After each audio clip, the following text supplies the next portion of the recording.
Times the charm, as they say. That's why there's the saying. It's the internet. There was an update to Zoom, so that's always that. Want to go to a baseball game? Thursday, the 25th. And there's the saying. Okay, we are live. We're live. All right, good morning, everyone. All right, well, we call this meeting to order this morning. Cincinnati is really at its peak right now.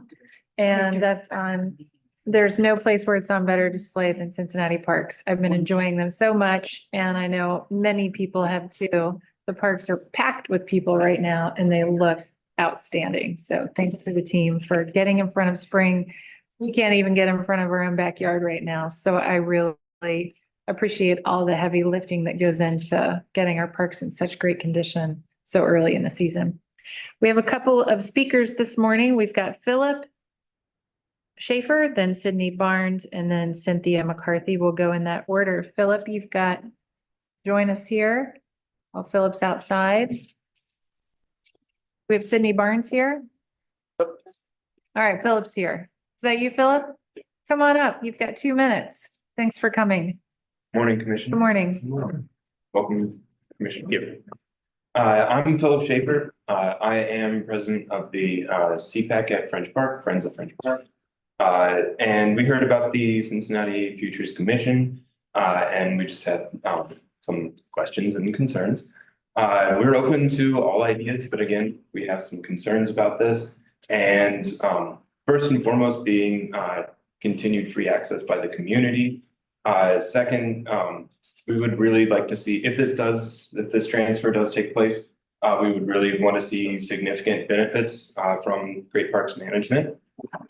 We also would love to see continued community organized volunteer efforts. We have a great thing going right now, and we would love to continue that. And as it is right now, Great Parks does not have a similar volunteer model. We would also love to see maintenance or maintaining of conservation staff levels and investment in conservation, even with a smaller footprint in the parks if it were to take place. Again, we would love to see all ideas explored. This is just one idea, and there are many other ideas out there. We'd love to see some of the data out there as well that was underpinning this recommendation. And we would love to have Friends of French Park involved in the community as the advisory council for French Park. We have been working for almost 2 years now, and we've developed quite an affinity for and loyalty to Cincinnati parks.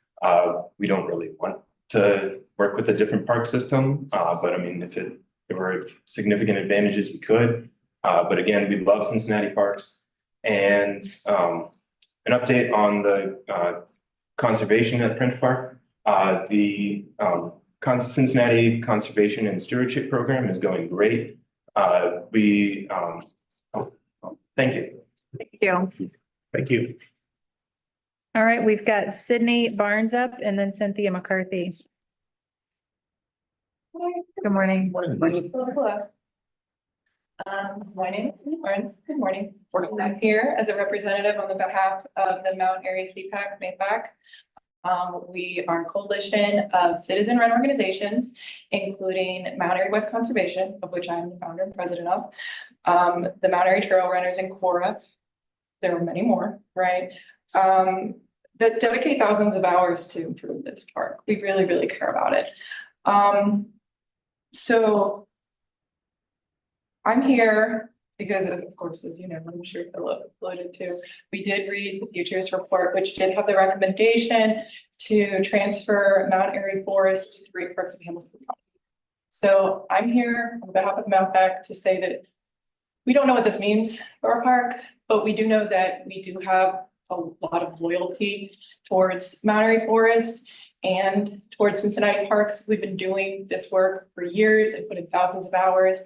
And so we really just want to underline that commitment and say whatever happens out of this, because we don't know what that will mean for our organizations, that you just include us in the conversation. That's all. Thank you. Thank you very much. All right, Cynthia McCarthy, welcome back. Morning, Cynthia McCarthy, retired environmental health specialist. And I'm here to speak about the dog park again. And I saw that the bid documents have come out and it just makes it that much more real. And today would be a good day to pause and to just reevaluate the decision to put a dog park in Burnett Woods, to go back and do some community engagement. I know you're all aware of the opposition to it and how many letters and petitions and different organizations who are against it.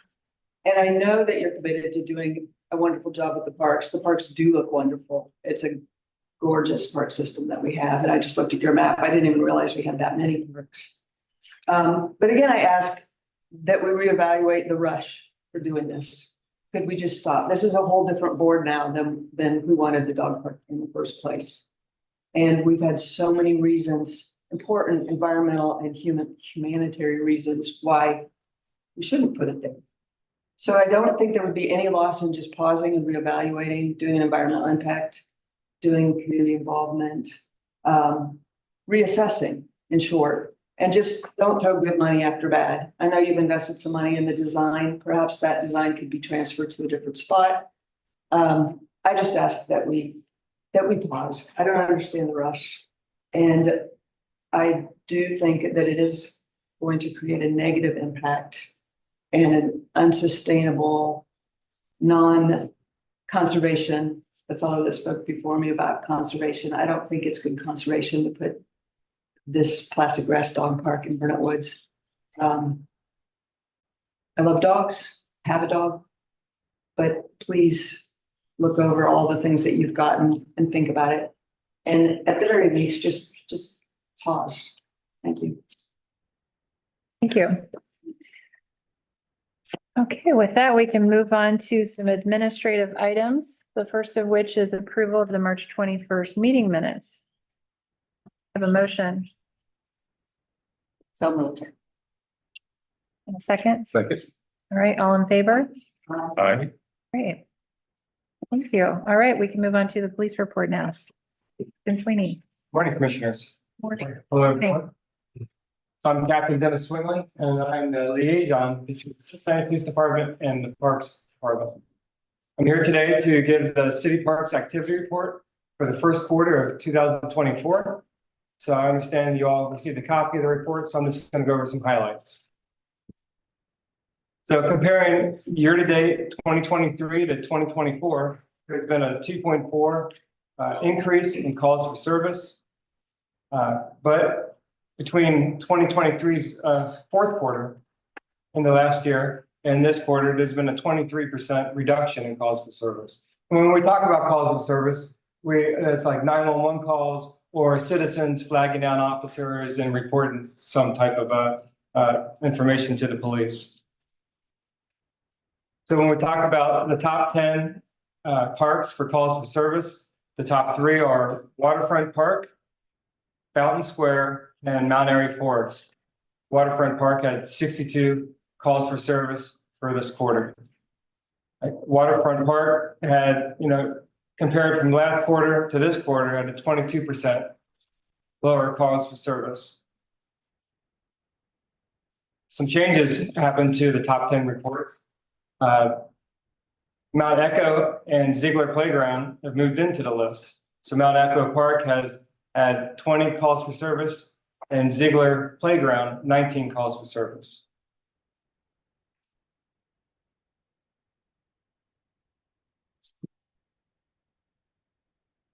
So when we're reviewing changes from 2023 to 2024, we see that there's been an increase of 43% in offenses, but these numbers are relatively small, like 16 to 23. So Mount Airy Forest and Laurel Parks had the most offenses. Mount Airy Forest had 6 reported offenses. Laurel Park had 4. And the most frequent offense in the parks for the first quarter, most quarters, is theft. So we encourage people to lock their items in their vehicles and away from sight, out of sight. So I'd like to thank Deputy Director Jenny Mobley for an excellent working relationship and sharing information. We share emails and phone calls to make the park safer. So we encourage people to get out, enjoy the parks. And if you see something, report it, call the Parks Department or call the police, 911. And if there are no questions, this concludes my report. Yes, ma'am. Homelessness, Yes. how big are the incidents of you're having calls about that? Well, that does occur throughout the city, and we have officers who are out to homeless encampments and interview them and get them the services and get them moved on to like homeless shelters and stuff like that. So is it widespread as some of the other cities across America? I don't think so. But they do pop up, and then we do address it when we get a complaint or we see an encampment pop up, like in the woods down on Kellogg Avenue. Yeah, thank you for that. Waterfront Park, we had some serious problems there last summer. I know you had talked about adding some shifts to Waterfront Park that can support the activities that are happening down there. Do you know, do the police have any plans to get in front of the summer? Yes, ma'am. We have what we call a civil disturbance response team. There's a group of officers who are on standby on the weekend nights, and then they can respond down to the park if there's a group of unruly juveniles or adults down there. We have officers assigned to our SWAT team. They have a group that are on standby on the weekends, in case there's any shots fired or something like that. But yes, ma'am. Captain Adam Henning, the commander of the Central Business Section, he's on top of it. Okay, great. We've actually been meeting in partnership with the Cincinnati Police Department and the Banks Community Authority, which I now sit on as one of the big players down there at Smale Park and the Waterfront Park, or Yateman's Cove and Sawyer Point. And there's been meetings all over the winter about some various things, from environmental design, things we can do and change to make things better, to additional coordination and additional, as the Captain Swings talked about, additional like attention and having folks that are ready to respond. And then different things. So for instance, we've added lighting in. One of the areas that Captain Henny's team identified was right at the bottom of the Walnut Street steps, right next to what used to be the bike center and is now where our florists work out of for Smale.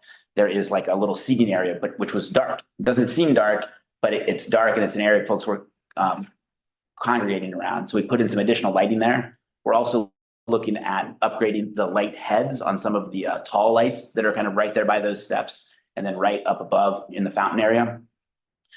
The problem is that you can't just change out the light bulb. So our team's investigating kind of getting a bigger, higher wattage light in order to kind of keep more light there. And then we're also putting in new signage. We actually have 40 signs coming that put different signs in different areas. So there's gonna be a lot of signs that are in the park that say park closed 11 to 6 a.m., which the police department said is what they need. They need a big sign. They don't need a sign with a bunch of rules on it where they can be like, if you look at 17, you can see that you're not allowed to be here. They need a sign that says, so if it's 11:05, they can be like, you gotta go. So we're gonna put a bunch of those signs up. We're also putting some signs on what I'll call the promenade along Anderson Pavilion that say that you can't leave unattended items here. That's an area where we are seeing some overnight sleeping. And that, again, that sign will allow them to do their job a lot easier. So we've worked with kind of the downtown neighborhood officers. They've done a great job of Chris LaRoe, and I'm going to blank on his name now. He'll make fun of me, but they're two guys that have just been great helping us take care of stuff down there. And so we're trying a bunch of different stuff to do that. But I also want to compliment the city manager's office has hired a place-based initiatives coordinator, Brooke Lipscomb, and she's been a great new addition. And she has met with all of our operations teams to talk to them about how to report homelessness issues. So we're doing a couple of things. In the past, we would always just call the police, and the police would come out. We would kind of like investigate it, serve notice, and then they'd have 3 days to leave. Now, with the help of this new model, we're engaging two things. One, we are reporting all of the incidents where we find it by our team into the city's 311 system. And I encourage all citizens at home to also do that. If you see homeless encampment, enter that, because that data can help drive additional resources and additional attention. So when we say we want more police officers to come down and be at Smale Riverfront Park and Waterfront Park, more data saying that we need that is super helpful. Additionally, then Brooke has been fantastic. She'll like on her way in, she's changed course and met us on site in order to try to get resources for individuals experiencing homelessness and try to get them into treatment, into housing, get them the services they need. It doesn't always take the first time you engage, but with constant engagement and multiple instances, sometimes you find the individual when they're ready to receive the services they need. And so it's been a really good model that's helped us address this more cohesively, and it's been just a great partnership with the police department. Have a good day. Thank you. One last thing I'd like to point out on a separate thing, and this always strikes me, and I think it's an important thing to note, is that, as we all know, we manage 5,000 acres of parkland, and that's about 1/10 of the city. But when you look at these numbers on page 9, kind of the top line number of citywide versus city parks, in this year to date, there have been 65,000 calls for service and only 650 or so in parks. It's about, I'm no mathematician, but that's about 1% of all the calls for service are in parks. Yet parks comprise 10% of the city's land. So I think it's always important to point out that Cincinnati parks are incredibly safe. I think the city is safe. Cincinnati parks are incredibly safe compared to the city. And that's something to, even when we see a little bit of an increase or a decrease here and there, it is important to point out that while we're 10% of the city, we're just 1% of the calls for service. And that's been pretty consistent since I've been sitting here, so. Great. Okay, Phil, I think we're already up to you. I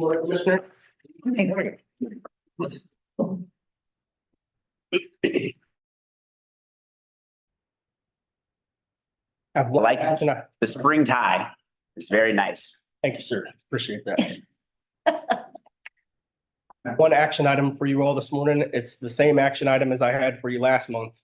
Since I told you last time, there were concerns that there were a few things that weren't included apples to apples in the 2 proposals that we got for the biochar mechanical services. Crystal and I led a meeting with the consultant and vetted those items and found out that there were quite a few site visits that weren't included.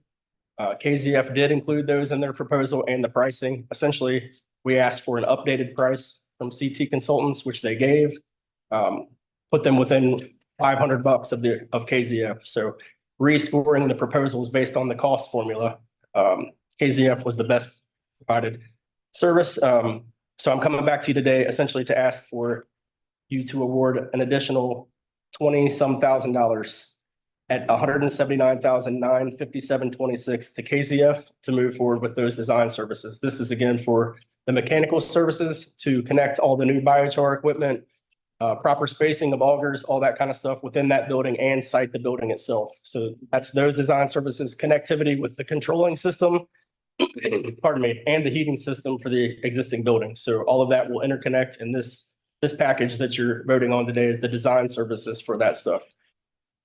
Consequently, in other news, we've already worked with the city DOTE. Thank you to Doug Spreen and his staff. They've got us our topographic survey ready to go. So when KZF, or if you guys approve them today, if they begin work, they'll already have that topographic survey to begin doing all the stuff in-house. That saves some money. So we're greatly appreciative to DOTE for giving us that information. Very shortly, we'll be able to do that stuff in-house. Our survey equipment we've had, thanks to Jen for helping with that. So we have a bid for our survey equipment as well, and we'll be able to interact with them now and do our own surveys. If there's questions about ADA or ramps or slopes or things like that we're constantly getting from the city, we'll be able to design that pretty quickly in-house and evaluate that stuff in real time. So back to the matter at hand. Essentially, I'm recommending today that we enter into a contract with KZF to design the biochar mechanical and site considerations for the pre-engineered metal building at a cost of $179,957.26. I should note that this is something that we think will be eligible for the direct pay through the Inflation Reduction Act. On Monday, the ordinance that will give us the advance from the revolving loan fund will have its first hearing in the Budget and Finance Committee. So we'll be there at 1:00. That amount, when we met 2 months ago and talked about moving forward with biochar, we estimated about $725,000 of an advance based upon the budgets. The Office of Environment and Sustainability, who are the ones that are interacting with the federal government, has recommended we go with $850,000 to start.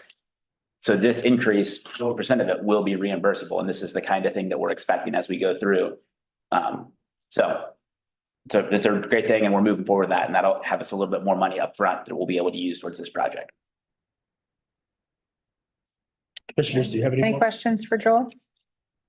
I just have a procedural question. Do we need to do anything to unring the bell from the last motion, or was that really just to authorize? And so if you don't. Yes, sir. So nothing has to be done to undo the previous. I believe the way it works was that you authorized a maximum amount of 157,000 and change if negotiations prove to be fruitful with CT consultants. We found in the last month that they weren't. We weren't seeing apples to apples, so we're coming back to you today to do that. In tangent, Commissioner, Jason's been working with Ian Cummings, who was the RFP lead on this job evaluation committee for these proposals. Going through the city manager's office, they're doing essentially the same thing. Accounts and audits, purchasing, everybody's making sure that all the procedures are followed. So Jason's put forth that memo to the city manager via the purchasing review team, or they call it PRT. I think that was Tuesday, and I believe it was approved. So that's in motion for signatures. All that says is that we follow the proper procedures and everything is legal to do so. You all have to approve the money. They're making sure that we're doing it legally. I believe that's the best explanation of how that works. I think we ought to do what is said here, which is withdraw the conditional approval for the award to CT consultants. And instead award this approval for KZF in this amount. My question for you is, should we add anything to this so that if you have a insignificant change order, we don't have to revisit this for $10,000? Yes, ma'am. We initially had this written at 200,000 not to exceed. Jason and I talked about that. We're really trying to keep the onus on a simplistic design for a lot of this stuff. We don't want to enact the $6,000 or $7,000 we need to do for sprinklers. We don't think we're going to have to in preliminary conversations. We certainly could. You could certainly authorize 200,000 today, which would give us essentially a 10% buffer for a change order or anything like that. And that's totally fine in my eyes. But we're trying to keep the pressure essentially on the contractor to not come back and ask for that stuff. So I think you'll do that anyway, so. Yeah, that would work for us. Okay, great. Do we have a motion? Motion so moved. Second, For 200,000. for 200,000. And rescinding the prior conditional. That's Right. great. Great. All in favor? Thank you, Joel. thank you, commissioners. Appreciate that. It's a long report. I have 4 or 5 I would love to just bring to your attention, things I think you need to know about. Start with the other one that will become an action item because it involves an easement. That's at the very end of my report on page 23. That's McGrish soil testing. As you know, over the past 6 months, Jason, myself, Crystal have been working with Duke Energy on the pipeline that's going in essentially all the way beside California Woods down to McGrish. Essentially, Duke is gearing up for the second part of that on up towards the levee. So this is 3 soil tests that they want to do, one of which is certainly on park property in McGrish Preserve. I put 3 pictures in your packet. The other 2 are adjacent to Otto Arm Leader. I'm not certain who owns those parcels. They do not appear to be controlled by parks, but are adjacent to all that. So I included all 3 of those so that you can see what the full coordinated report is asking for. And that picture right there that Kate has up, that is our property. They're essentially asking to put a soil boring to see what the soil conditions are in anticipation of continuing a pipeline for that point. So this is a precursor. We received the right of entry draft yesterday. Jason and I are reviewing that now to make sure all the conditions for them coming in and doing these soil borings are met. But this is only a precursor to a bigger project, very similar to the first half of this, where Crystal went out, evaluated some trees to be impacted. We will write that into a separate easement/ROE that you'll see in the coming months. Very smartly, when prompted with this, Crystal said, hey, let's get the ball moving on the construction project because it's coming in 12 months, not let's wait till 3 days before it's due and start trying to do all this stuff. So we're working on that construction stuff as well. I just want you all to be aware that this is happening. The ROE, I believe Jason can approve without board action. We're fine with them doing this. Certainly, we know that they're going to continue to do this, but they will be assessed on any vegetative matter that's going to be disturbed as a part of this. So just want you all to be aware of that. No action at this time, but in conjunction with this for the construction, there will likely be easements very similar to the first part of this 3 or 4 months ago. So just an update on that. Any questions for me on McGrish? This is a great example of our team wrapping our arms around some of these bigger projects and bigger processes and making sure we're handling them upright and upfront. So with the original pipeline, it was a little bit of a fire drill. At the last minute, it was like, oh, by the way, we're about to clear cut a bunch of trees. Crystal and her team and Joel went out, marked all that up, and everybody agreed. We wrote it into the easement. It was up to like $650,000 that you guys approved. But it also worked to our advantage, which is that when they found out how much money it was to take out a bunch of trees like that, found a better path. And so it's bad for our pocketbook. We're not going to get as much money from Duke Energy, but it's fantastic for what our goal is, which is preserving these trees. And Crystal and her team and Joel just did an outstanding job. And so the ordinance did exactly what you did. So the tree protection ordinance, it protected these trees. We're going to get a little bit of money. But this one is an example of now we're way out in front. So they were like, hey, would you just allow us to come in and do soil borings? We do it all the time. It's no big deal. But instead we started to engage on, all right, what's actually the plan? Let's start to think about this ahead of time. Let's start to make sure that we're working with you to develop the best path. And so again, I got a great team. Or we have a great team. Yeah. Great. Y'all have any questions on that? Just a couple updates, just because things are happening quickly. Lytle Park is looking awesome. I know I got to see Mrs. McCallum yesterday and Mr. Nyer as they were walking to a meeting over there. So we were out inspecting the irrigation system, making sure all that was running. Everything looks awesome. Nick Griggs, Lou, Scott Benz, their whole team is killing it. He's planting flowers by Abraham Lincoln that have white for the baseball and red for the stitching. So we're going to take a drone shot of that. It's going to look like a baseball coming off of that. So that wasn't any of our idea, Mrs. Castellini, although I'm a massive Reds fan. But we thought it was cool anyway. So next week, hopefully all of you can join us. The opening is 10 o'clock on Friday, Jason. 11 o'clock. 11 o'clock Friday, grand opening, Lytle Park. So please go down and look at it. It's really awesome. We're proud of it. That's some of the stitching there. You can see the kind of one line. Those flowers have bloomed red. It's light years ahead of that picture, even in a week. Oh, yeah. So many things have changed. It's starting to look really polished. So very proud and happy about that. Well, we look forward to the celebration next Friday. Awesome. One that will probably become an action item in the next month. We first heard about this probably 6 to 8 months ago. Rich Pohana and the DOTE team secured a SORTA grant for $1.12 million to work on stabilizing Art Museum Drive up from the hard corner at the top of the hill down essentially to this intersection. They're going to come in, put a sheet pile wall, or actually a drilled in place wall where you put in rebar and then you pour concrete around those in place. It's way less invasive than coming in and driving sheet pile. It's a very, very good system. They've worked with structural engineers. We've been intimately involved in the design and the review of all of that over the past few months. They're getting to the point right now where they're in the middle of bid. As everything else has done, prices are going up. Rich Pohana of DOTE has done 3 or 4 internal estimations throughout this design process, and obviously they keep going up. Why this is important is Cincinnati Parks basically is responsible for half of the local match. And if this project is $2 million, that could be as much as $400,000 on our part. That number has pretty much doubled in estimation over the past 4 or 5 months. We did not estimate that in-house. That is a DOTE function. That's what they're doing. But bids are out right now. They were actually supposed to be turned in today. They've been delayed a week, so I won't know the results of those bids until April 23rd. But essentially next month, I may come with an action item for that money to fund our portion of the local match for that massive improvement. It's well worth the funds that are going to be involved. It's a huge improvement. They're doing some sight distance stuff up at the top for us so that's much safer of a pedestrian access. There, I always worry about people getting hit. And when they first came to us, they brought that corner in up at the top a lot, which would even make that worse. So we're going to do some things to make sure that's kind of like a cool little overlook there and a pedestrian like relief respite point kind of halfway down that hill that's still safe from traffic. So a lot of good things coming out of that project. But just wanted to make you all aware that's probably going to be a big ask next month. And we're working towards how are we going to fund that and finance that? Jason and I are certainly working on that right now. So any questions with that? I believe I put some excerpts from the plan. Yep, a few excerpts. We talked a little bit about this. I think it's going to be important for us to understand the competitive nature of these bids.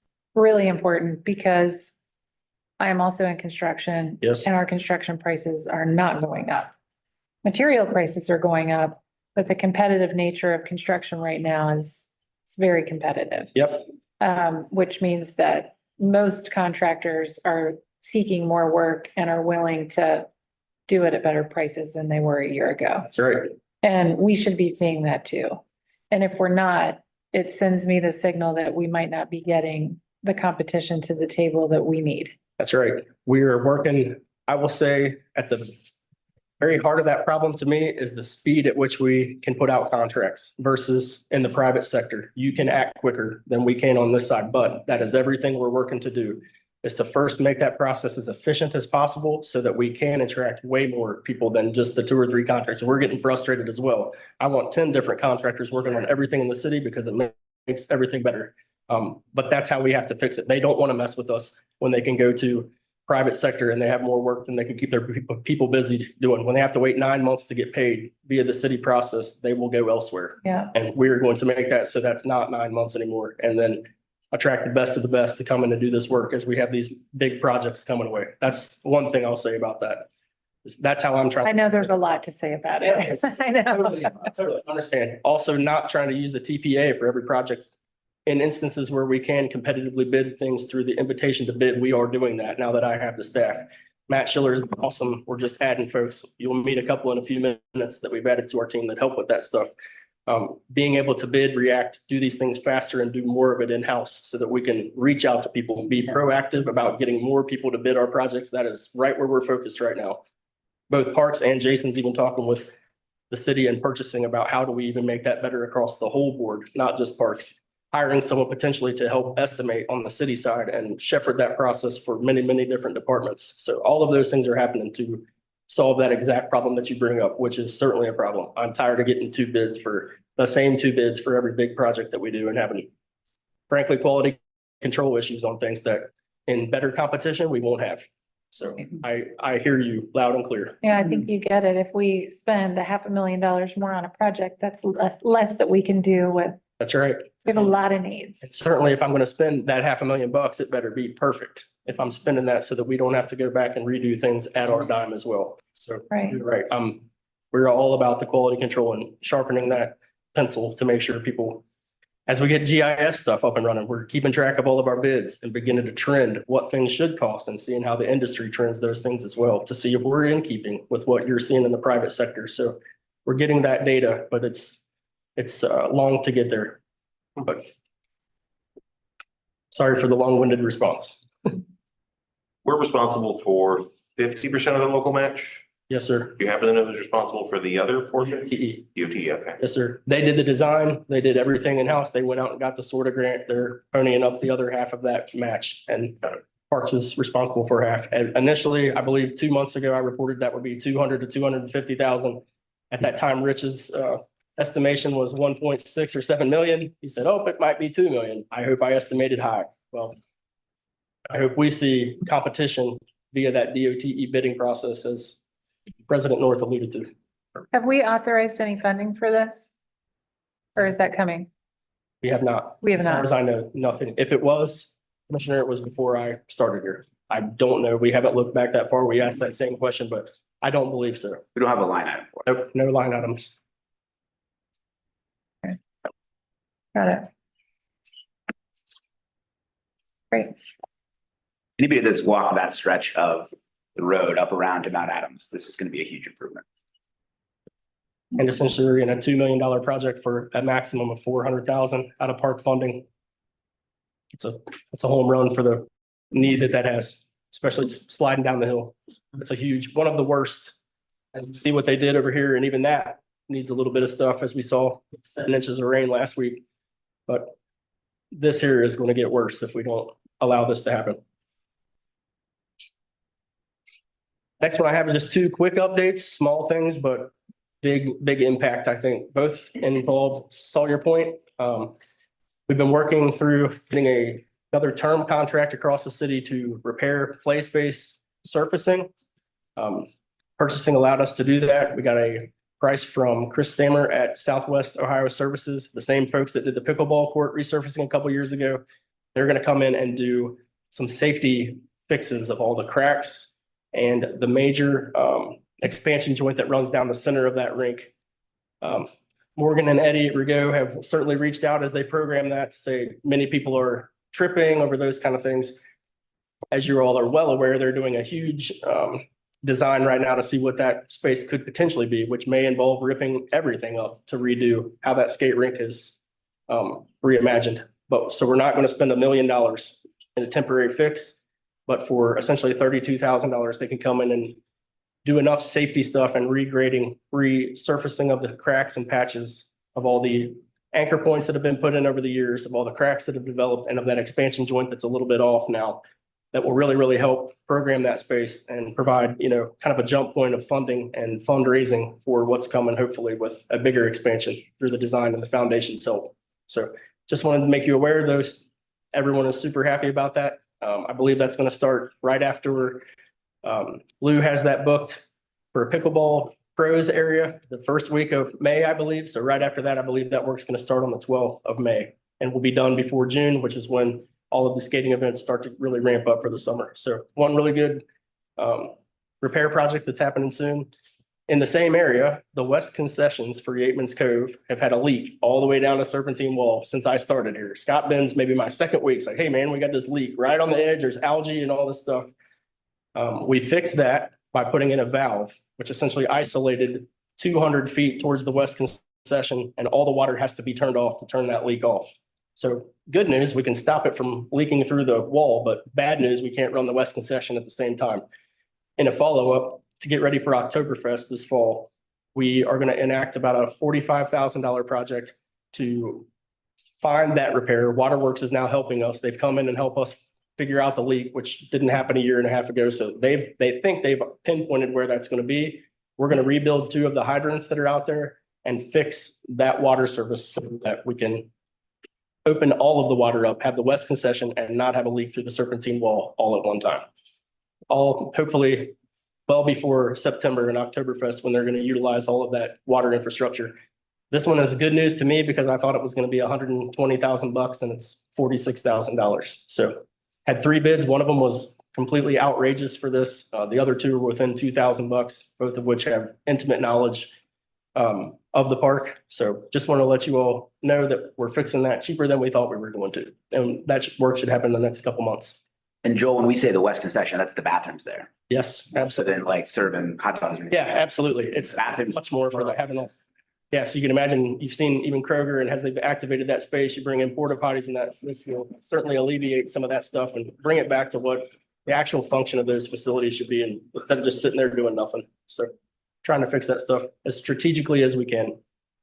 Good news is we thought we were going to have to replace the service. We talked with Waterworks and they said that service is only a 45 years old cast iron. They looked all that stuff up. Another reason why GIS is so cool. You can see all that stuff in real time and know how old it is, know when it should break and where, and basically save ourselves some money because we knew we shouldn't replace that whole thing nowhere near its end of useful life.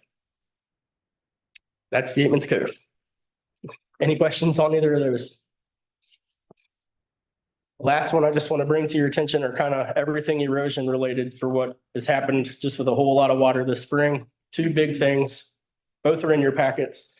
Alt Park, the Valley Trail. There is a space, probably it's exactly 800 feet from the Wassomway Bridge towards Observatory. So if you're walking on the trail, it's under the Wassomway Bridge that they just reached, and you're going towards Observatory, walk 800 feet.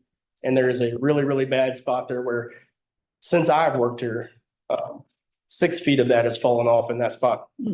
As MSD came in to do their last lining and fixes, it has certainly affected the water flow within that creek. They're fixing patches in the sanitary sewer main that runs essentially right under that creek. And they're coming in to do a big study right now about how that affects the creek. So we're not spending a lot of money.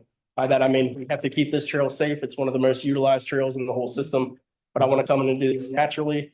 We're going to do essentially what we did at Bramble Park, which is put riprap revetment in that area. The bottom boulders will be 18 inches so that it can withstand the massive force of the water coming down that creek, and kind of leveling up from there.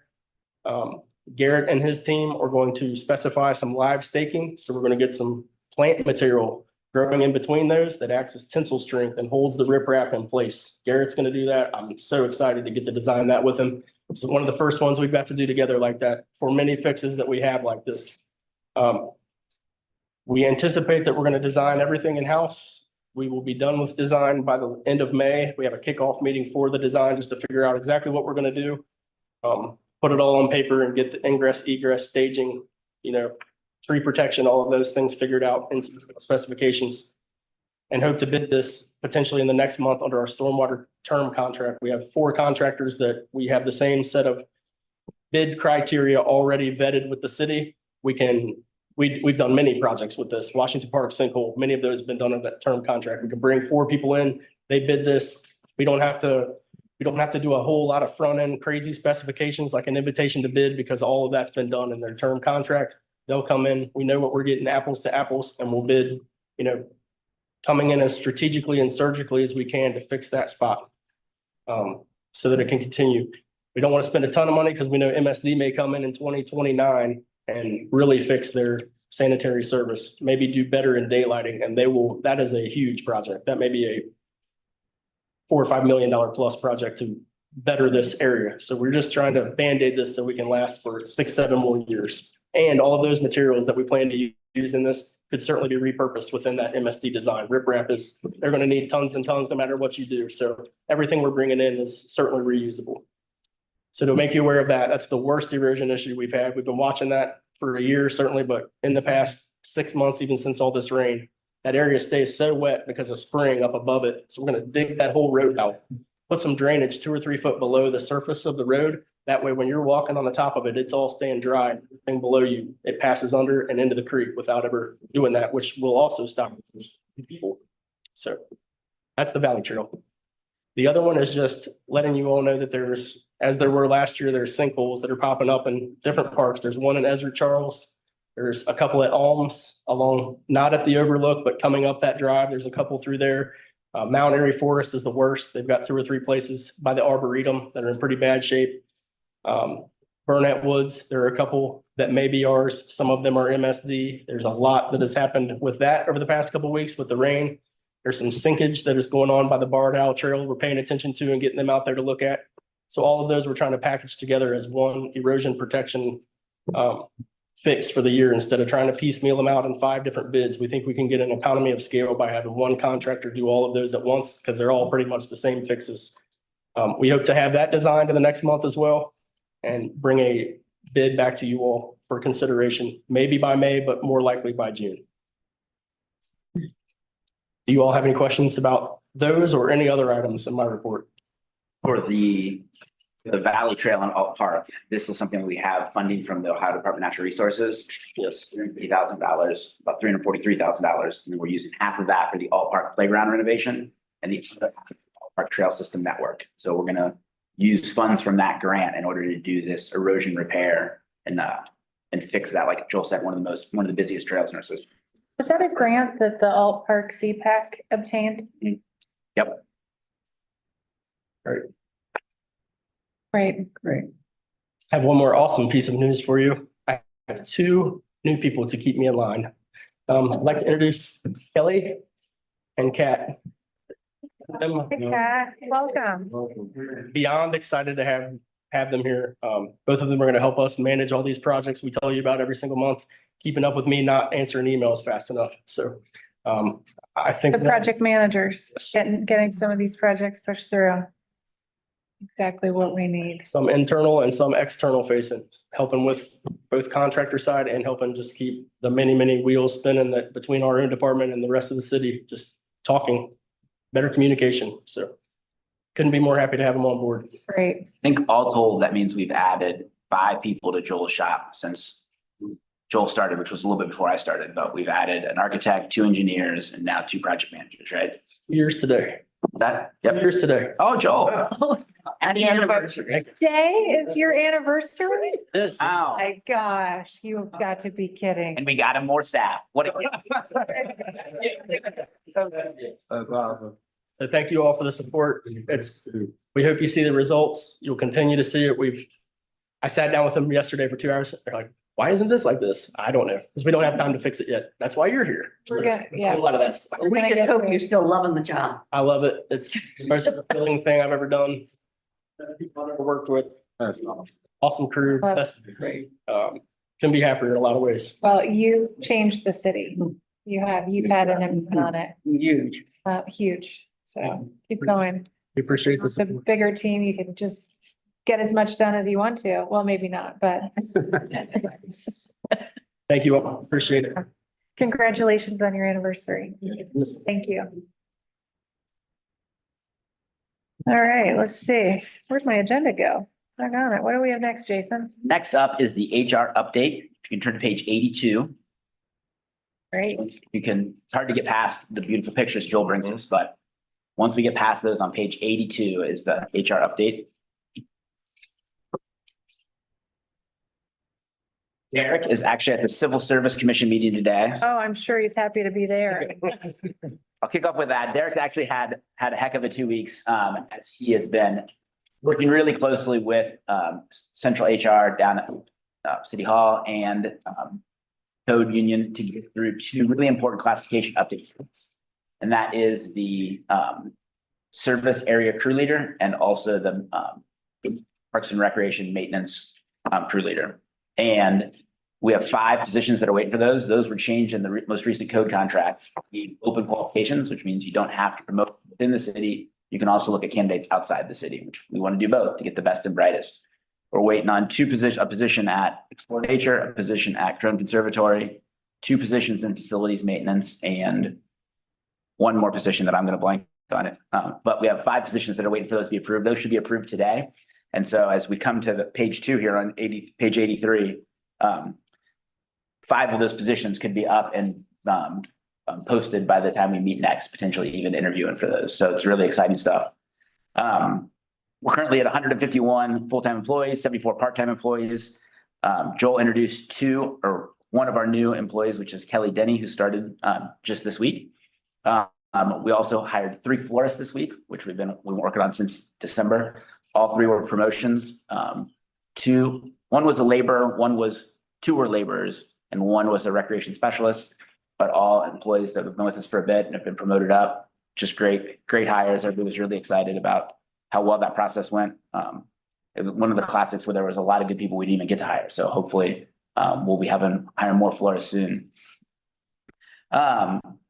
We've had a lot of real good success with getting applicants. I know 2 years ago when I started, that was one of the main problems. We weren't getting even applicants for our part-time and seasonal positions.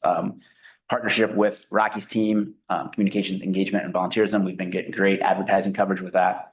And we've been getting great applicants, but more importantly, we've been getting great success at hiring folks. And so for our seasonal hiring this year, we are for Crone Conservatory, we've hired 94% of the people we need to hire for the season. In the East District, we've hired 70%. In the West District, 50%. At Waterfront, 77%. And for natural resources, 60%. So we're seeing much better success at getting these positions hired and providing that additional seasonal staff that our teams need. So Jason, down on the corner of Torrance and Columbia Parkway, suddenly there appears a sign, you want to work for the parks. Is that for part-time?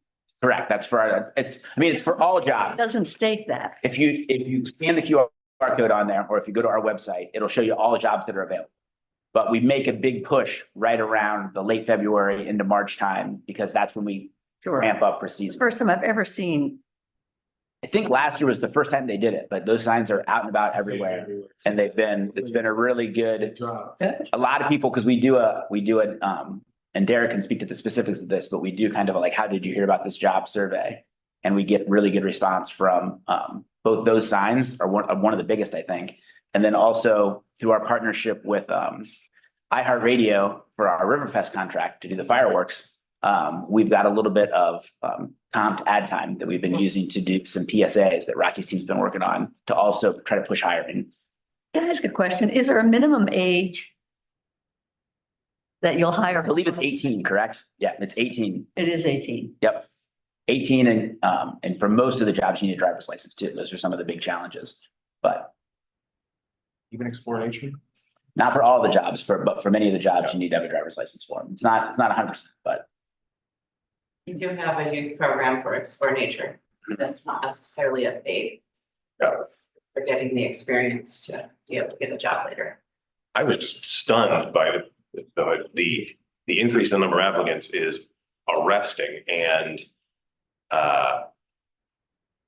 I'm not aware, private, public, whatever sector, of anybody having that much success increasing year over year. A pool of applicants that quickly is astonishing. So whatever's been done, do more of that. that popped out at me and reading the report over the weekend. That was impressive. We built on it every year, but it includes the signage, it includes our social media digital campaign, which we pay advertising. We've got the iHeart radio advertising, which also has radio and a digital component. And then we've been doing, we've been doing a major job there. So we just building each year.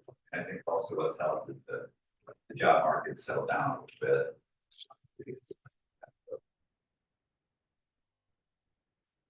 At the HR.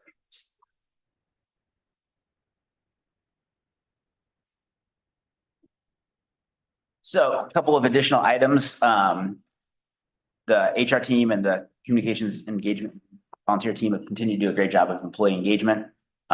We had our first staff social last month and it got really great attendance. The next one is in June, coming up when these are like 7:30 in the morning, donuts, coffee, come ask questions. If you have policies you're curious about, if you just want to learn more about stuff, stop on by. The first one was here, as you can see from the photos, but the next one will be at a different park location. We'll bounce around to all of the locations to try to get more engagement and more opportunities for FaceTime with the HR team. So that's been going great. We've also, our Parks Safety Committee has just been doing fantastic. I think the Parks Safety Committee might have been a bit of a casualty of COVID in that it just kind of, it wasn't as robust. And so we brought that back last year. And we've just been doing a great job of bringing the Parks Academy back and making sure we're doing all of our training and really engaging in that. Everybody's been really embracing it. After a year of training, we had the winners of the training, which were the East and the West Division, basically tied for completing all of the trainings they needed to do. So on Monday, we had a pizza party. This was fully put together by the HR team. They did a great job, but we had a pizza party down here in the garages. We just opened up the garages. They also bought a bunch of Parks swag. And so it was fingerless gloves. It was like a big kind of head thing that keeps you warm in the winter. It was a bandana that whisks sweat away in the summer. Hats, all kinds of stuff. And everybody that was on either one of those teams got to pick one thing from the swag table. They also have hats that specifically say I'm a Parks trainer, which is really cool. So if you are one of the people that conducts the trainings, you get a trainer hat. So it's just a really great engagement event. Like you can see some folks getting their hats or showing them off. A Parks visor was a hot item. Just really cool stuff. If any of you guys are in the market of fingerless gloves, we'll count you as honorary winners. But we've got a lot of cool Park swag. And it was just, again, a great time to bring over, have some pizza, enjoy being out in the sun and kind of celebrate and kind of, safety has got to be first with everything we do, right? So I've been really excited about how much everybody's embraced that throughout the thing. And kudos to Ginny Mobley for kind of bringing the committee back and leading that, and getting it off the ground. And then now the HR team's kind of fully taking it on and are running with it. And it's just organically going really well. Love it. Every time I see any photos, everyone seems very genuinely just happy. Just happy. I love that. That's what it's about. Everyone's being happy and enjoying park and what we're doing. That makes me happy. So I'll take any questions you have about the HR report. Hopefully Derek brings us good news about the Civil Service Commission later today. Yes, we remember several years ago when there were just so many vacancies, and that's directly tied to being able to get the work done. So getting these seats filled with the right people is what it takes. And that's why there's been so much success and now more. So It's great. we're going to trim that project report down to. We're gonna do one pager. It's a great goal. That's. Just don't give up the pictures. Man, don't take away, yeah. I love a one pager. All right. Are we moving now on to bike char? So we voted on that already. Oh, yes, we did. Services. Are we then on to your comments, Jason? Okay, you're up. Cruising towards a 1 hour-ish meeting. So lots of great stuff happening throughout parks. We've heard about a lot of it today, but first up, Crone Conservatory. We are in the last week of the spring show, and it's just been really successful. We just hit the $300,000 mark with a week to go. So we're going to cruise past that, which is just a really successful spring show. Typically, that's one of our slowest shows of the year, just because a lot of it happens in the wintertime, but they've done great. But coming up, May 11th, is Butterflies in Space. We are really excited about this. We think it's going to get a great turnout. People are really going to embrace it. But that'll start May 11th and run through May 24th. It's just going to be really cool. There's going to be our very own space station, which folks will be able to interact with when they're there. We've got some awards. Parks continues to win ODEFN awards. Just recently, we had the Environmental Education Council of Ohio President's Award. Went to longtime California Woods naturalist Gia Marinaro. It's very, I'm trying hard. Yeah. Anyways, she has just been outstanding. She actually went to the OPRA annual conference, Ohio Parks and Rec Association Young Council, this January, and did a really great job. But this award recognizes individual organizations who are providing exemplary environmental education and striving to preserve our natural environment in Ohio. She's just been a huge asset to our team, takes great care of California Woods and all of the kids and adults that come through there to learn about the natural world. We were once again named number 3 in all of the country for our social media engagement. Rocky's team is just doing fantastic. This is an example of being intentional. A couple of years ago, predates me and even predates John. Rocky and his team made an actual shift from doing a lot of paid advertising on television to reinvesting those dollars in people. And he staffed up his team. We hired specific social media engagement folks and saw the kind of changing landscape of how you can interact and how you can interact cheaply and get a lot of people. And so what they're doing is just fantastic. We were number 3 for the first time last year, but number 3 again this time, except this year. Last year we were number 3 up to the top 100 agencies. This year they added 167 more cities and we were still number 3 in the country. So just absolutely fantastic. This is determined by per capita basis using the US Census and the National Recreation Park Association, agency websites, and social media accounts. So just a really good team. Especially want to point out our social media manager, Sarah Moskowitz. Just thanks for your support in this, but they're just really doing a great job. I constantly have people come up to me and they're like, I didn't even know this. And they're telling me stuff that was on social media that I haven't engaged with, don't even know myself. And I learn it from other people who are feeding it back to me. That's just beautiful. And as we kicked off the whole meeting, Smale Riverfront Park has voted the #1 riverfront riverwalk in the country, according to a USA Today Reader's Choice Award.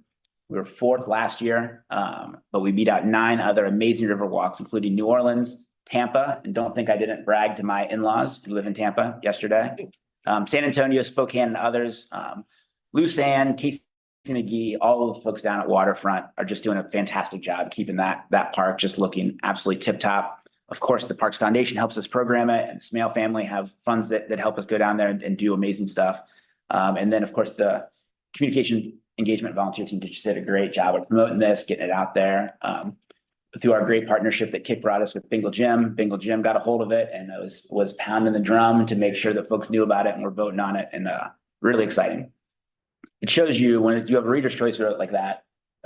Sure, some people look through and are picking which one they think are best, but a lot of it's about engaging the folks that love your parks. And so if you want an example of folks are like, oh, Cincinnati Parks needs help, and they jump in and they were excited to vote for it because they know how great Smale is. It's just a really rewarding.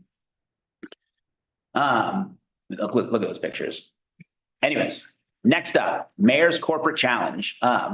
This is fun for me to go full circle on. I spent 8 years in the mayor's office, work on the Mayor's Corporate Challenge from the other side. But now to be on this side of it, May 9th, we have 500 volunteers representing 20 organizations working at 20 locations throughout the system. They're going to be doing all kinds of great stuff. Mayor Aftab will be out helping us move stuff around and getting his hands dirty. It's just going to be another great event. Kind of sad this year I don't get to attend it.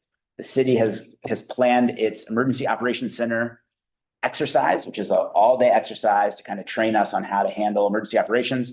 So I'm hoping there's a way for me to sneak away and leave Jenny in charge for a little bit. Say it's May 9th. May 9th, correct.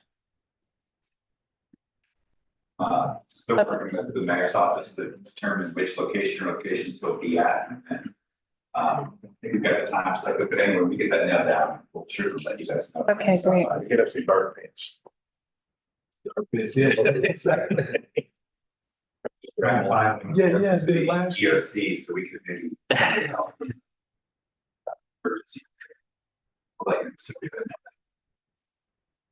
Right. Plenty of events. The Neighborhood Summit is taking place this Saturday. Always a great event to meet community organizers, folks that are engaged in the community, learn a lot about various ways the city interacts. We'll be there all day long. We've got folks taking shifts all day. I just found out this morning, we last year, one of the hits was we took our turtle avocado, and avocado was a huge hit. We also took a stuffed owl we have, which kids were fascinated by. I didn't understand it, but the kids loved it. This year, I just found out this morning, and I'm a little nervous. There's going to be a snake there, and I'm fearful they're going to make me hold this snake. Part of the job, I suppose, but there'll be a snake there, and we think kids are going to really enjoy it. So you're one of those that really gets squirrely around snakes? Not a lot, but I haven't had a lot of, I do remember as a kid touching a snake. I haven't been offered a snake to touch since then. So I guess we're gonna find out how squirrely I am. I did recently. Unusual, by the way. No, it's not. Oh, my husband is terrified. I did take my mom to the zoo once, and she spent about 3.1 seconds inside the reptile house. And she's like, nope. And she turned around and walked out. So maybe I come by it honestly. I'm hoping that I can be braver though. So we're gonna see. I'll report back if I'm able to hold the snake. So we'll send you photos. Springfest is also going on at Burnett Woods, which is also Burnett Woods' 150th anniversary. And that's from 10 to 2 this Saturday. All kinds of great stuff. It's sponsored by some UC students, community organizations. Explore Nature will be there. We're gonna have food, music, yoga, crafts, activities, games for kids, all kinds of fun stuff there. Also this Saturday, because we like to be busy, it's an Earth Day celebration at Smale Park at Schmidlap Lawn in conjunction with Moorline Lager House. 11 to 5. It's going to be just another great thing. There's going to be dance, yoga, goat yoga. I'll have to learn what that is. Goat yoga, belly dance classes, and more. So just another great, and Explore Nature is going to be there as well. So we're going to be spread thin, but out interacting with the community this Saturday. Of course, we already mentioned Lytle Park's opening next Friday, the 26th at 11 a.m. It's going to be just a fantastic celebration of a real gem. And then last, this has also been alluded to, but we are welcoming the Association of Pickleball Professionals, the APP Pickleball Tournament, to Sawyer Point and to our pickleball center, May 7th through 12th. It's just going to be an awesome turnout. The eyes of the pickleball world will be upon us, but it's those kind of big time events that we want to be bringing to Cincinnati Parks in general, but especially to this site. So lots of awesome stuff happening in Cincinnati Parks. It's a great update. Big one. All right, commissioners. That's a hard act to follow. Yeah. I will only reiterate what I said earlier, that I had occasion to sort of sneak peek Lytle Park, and it is phenomenal. I knew it would be good. I couldn't have imagined it would be that good. It really is exceptional. So I'm excited to be there next Friday for that. And How many times did you run the track? run. Read about that, but I conveyed myself around it with an unspecified speed on more than one occasion. But and my only other thing is I'm sure there are scheduling complications, but if we could have butterflies in space on May the 4th, I said it May the 11th. Missed opportunity, man. But it's that kind of wisdom that you're bringing to the park Right. in the future, and I appreciate that. let's hope I can surpass that in the future. Thank you for all the great work and great updates. Rocky, I wanted to give you all a shout out. So I was on 75 the other day. And I was just cruising, nice sunny day. And then I look to my left and I see the largest park billboard over. And I'm just like, oh my God, you know, I'm a marketing nut. So I mean, kudos to that, because I love seeing that stuff. And I've actually gotten a lot of people reach out about it. Like, hey, does park normally do billboards? Or never seen anything like that. So kudos there. That was a good move. And I just want to piggyback on what Jason said about the parks and the voting. I have a group of friends that don't even live in Cincinnati, but have visited the park. And when I mentioned to them voting for the park, they were like, oh, we love that park. And they don't even live here. So it's gotten a great reputation because it is a wonderful, fabulous park. And everybody appreciates it, whether they're there every day like I am, or whether they're just there on occasion. So you guys have done a great job. Let's face it, it gave us a front door. Yeah. Took a long time. Is there any kind of Amazing. celebration for like the staff or anything for that? I mean, it's feel like that's a huge. It's a great suggestion. I mean, we found out about it yesterday, so Something be Yeah, nice to say, hey, congrats to just the team to get it. absolutely. Yeah. Or even like the city banners, do we have any of those down in the park where we can indicate for the next year that this is the #1 river walk in the US? Almost like an arena where they hang like. Like where we. Prince champions. So it could be day Well, flags. yeah, right. Yeah, Could be very cool, yeah. an idea. Something to Over the brag next about. year, we'll have a lot of visitors to that park and to affirm that they're in the #1 river walk in the country. Yeah. is An opportunity. Pickleball tournament. How fast can you get that done? We will see. May I have one more bite of the Yes, apple? of course, I'll be yeah. speedy, but No, talking about celebrating the Riverfront Park, which is obviously a jewel in the system, but we have a lot of diverse elements of the system. And I understand there's great news at Glenway Park, which is a smaller park and maybe isn't one of our headliners sometimes, but a enormous $275,000 grant has come through, which is, I'm just super excited to give some much needed love to that element of the system that really has a huge impact to the folks in that concentrated area. So super excited about that, and shout out to the foundation for I know that's a stewardship process. Excellent. Could take the over, John too. I want to say one thing on that. I'm excited about that specifically because I get to use our new survey equipment to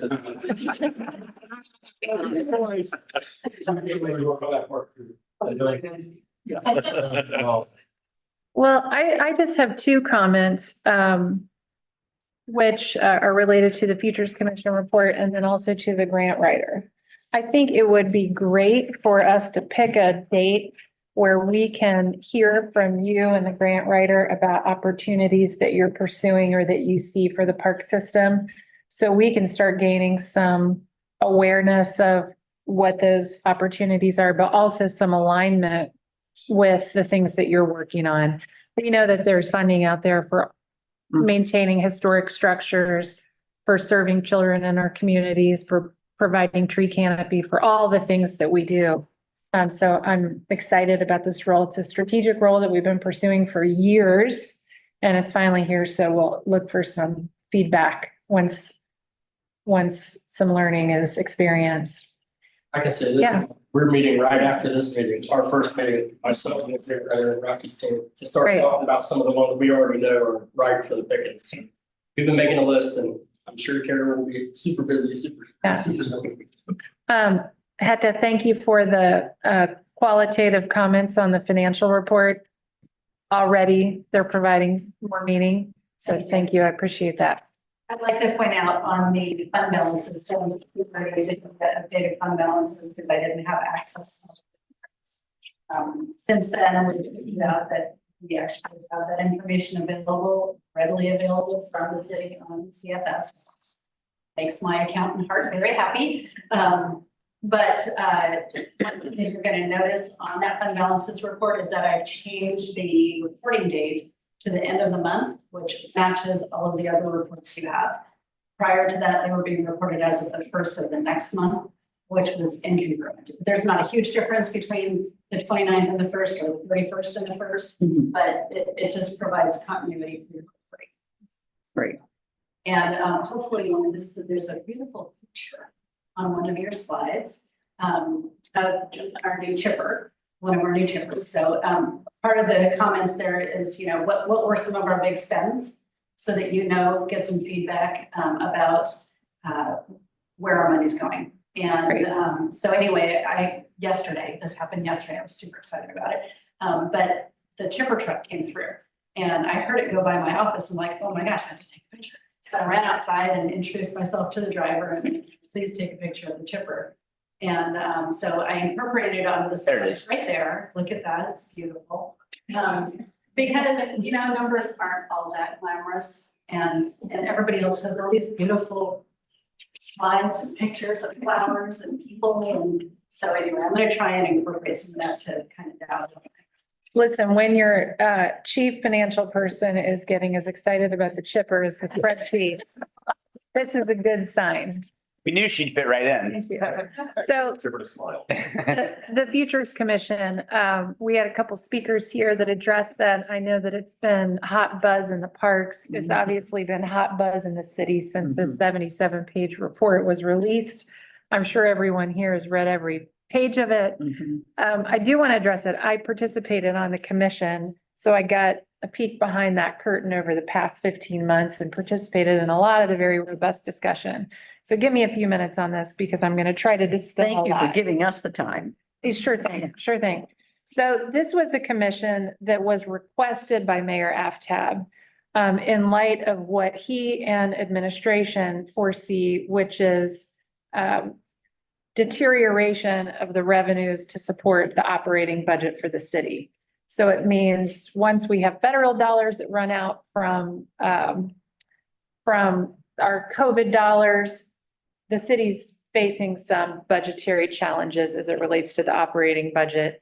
And he asked John Mueller, the CEO of P&G, to chair a commission that would look to address it, that wouldn't have the political polls associated with looking at a budget, but would have the opportunity really to bring some expertise and to dig in. That commission engaged Ernst & Young, and it was a group of very smart, very experienced people who have studied municipalities across the country and have seen things that have worked and things that haven't. And they dug in deep on a lot of different areas. There were three subcommittees that were involved in the Futures Commission, and they focused on a few different areas.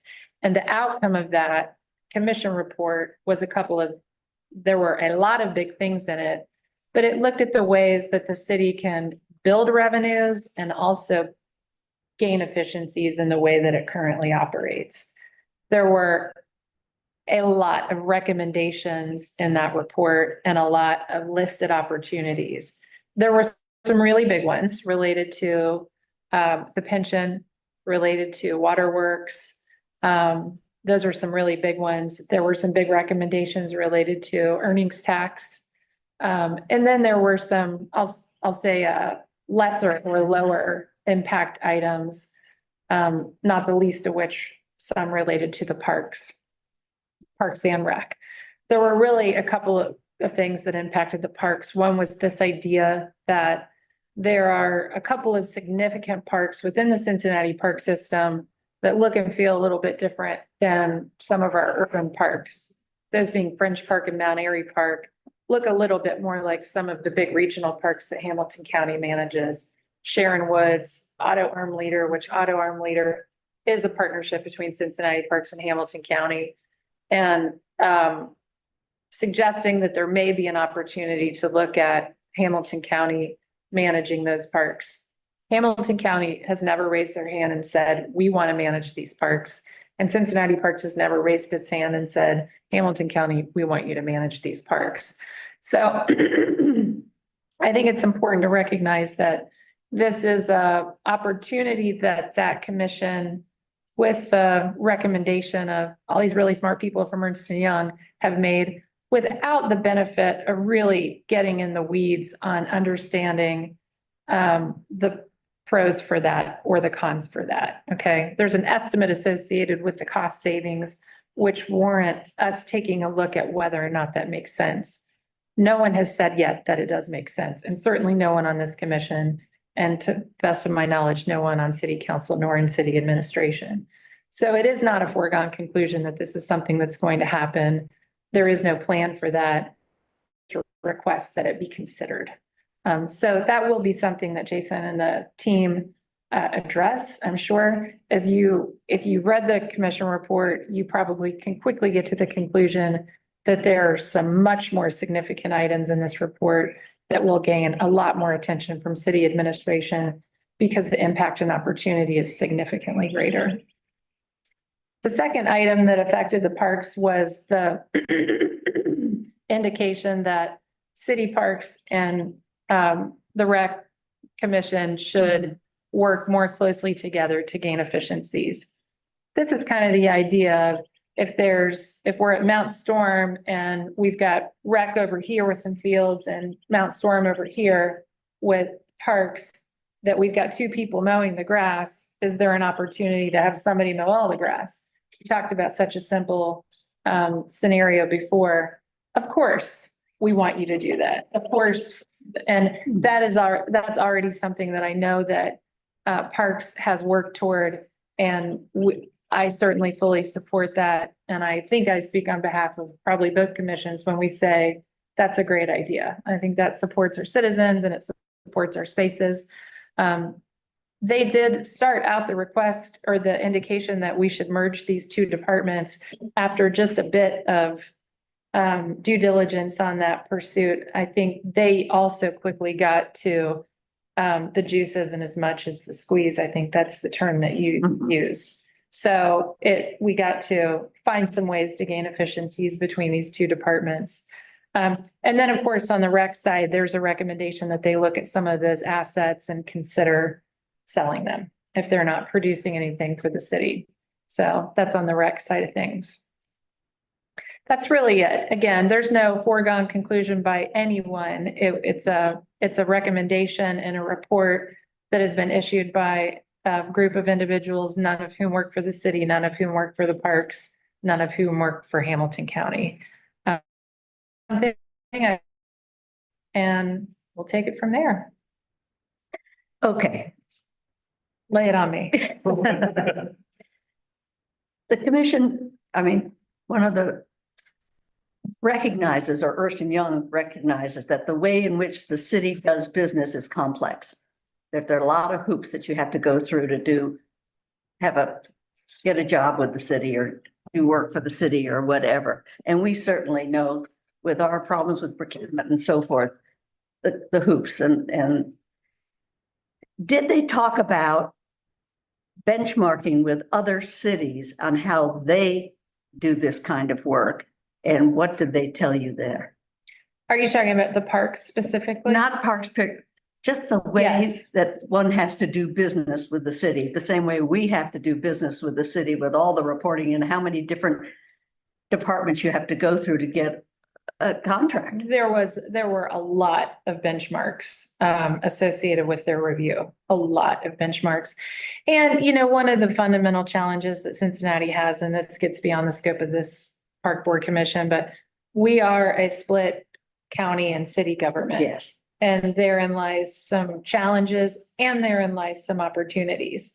And if you look across metro governments where there is a combined county and city government, such as Indianapolis, they have a leg up on those Yes. cities that are not combined with county. What a commission like this does is they do their best to keep their recommendations from being hindered by how hard it is to get this stuff done, right? They come out with, if we sought to achieve everything that makes sense, here's what that would look like. Well, then they actually have to get it done. Mhm. So there's nothing in that report that's easy to do. Absolutely nothing. No, okay. But I mean, I had a nice conversation with Denise Treehouse regarding the union government deal. And it was interesting to hear her point of view because she thinks it's not such a great idea for us. So, anyway. Whereas I've always thought it was the best idea ever heard of, what Indianapolis did. Yeah, it's hard to find a politician that thinks it's a great idea, but easy to find a citizen. So. Yeah, oh, that's true. That's true. From my experience anyway. Yeah. The other thing I hope that got brought up was this business of the park levy. And the fact that we could have resolved a lot of this problem had the park folks, the county park folks, allowed us to be part of their levy. Mm-hmm. And any discussion on that front? Because nobody of the general public understands that park levy does not give us a dime. Yeah. Everything's better off with a dedicated funding stream. Mhm. And there were some recommendations in that report, not for the parks, but for some dedicated funding streams through the earnings tax. And certainly a dedicated funding stream would be ideal for the parks. Mhm. So as not to have to compete for it for operational dollars, which again is a challenge in the years ahead. So, obviously the success of the railroad vote was critical, and that sale will benefit all this infrastructure that we have ahead. Infrastructure needs that we have ahead to some If we can extent. streamline the process of getting the money, excuse me. Couldn't agree with you more.